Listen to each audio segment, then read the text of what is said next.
Фермеры Чак и Деб Бельда получили больше, чем могли пожелать, когда одна из их коров отелилась.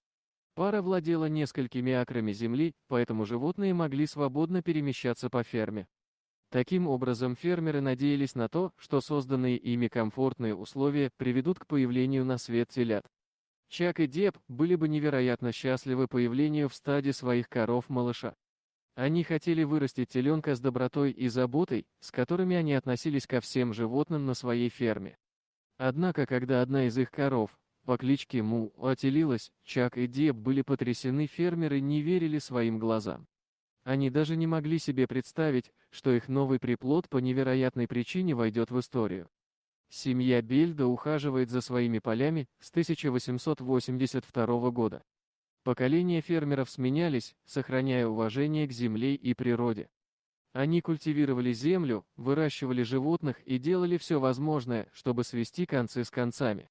Ведь фермерская работа была и остается тяжелым трудом.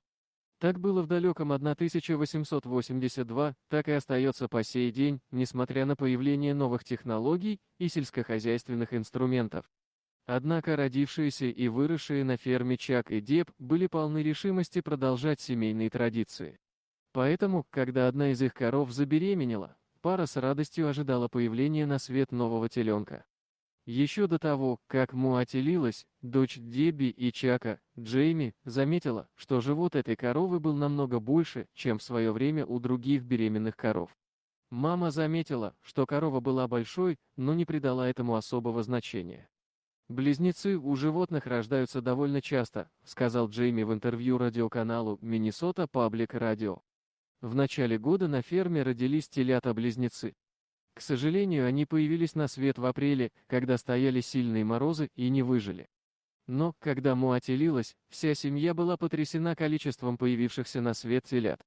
Не один, не два, даже не три. На ферме Чака и Деб появились аж 4 теленка. Семья всеми силами старалась помочь новоиспеченной маме, заботилась о малышах и молилась, чтобы все они выжили в первую ночь. Родившиеся телята были совсем крошечными и поэтому не могли кормиться от матери. Тогда Чак и Деб взяли на себя функцию кормильцев и давали телятам необходимое им молоко днем и ночью.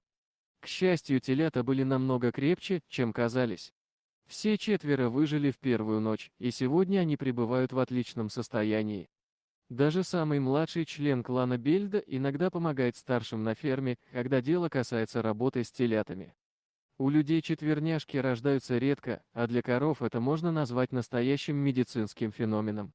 Такое происходит приблизительно раз из 700 тысяч отелов.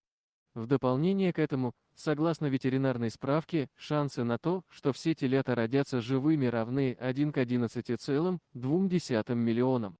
Поэтому можно с уверенностью сказать, что на ферме семьи Бельда случилось настоящее чудо. Приятно стать свидетелем чуда в животном мире. И как же приятно наблюдать за Му и ее 4 телятами. Дорогие друзья, если вам понравилось видео, поставьте лайк, а также подписывайтесь на канал, где найдете еще много интересного.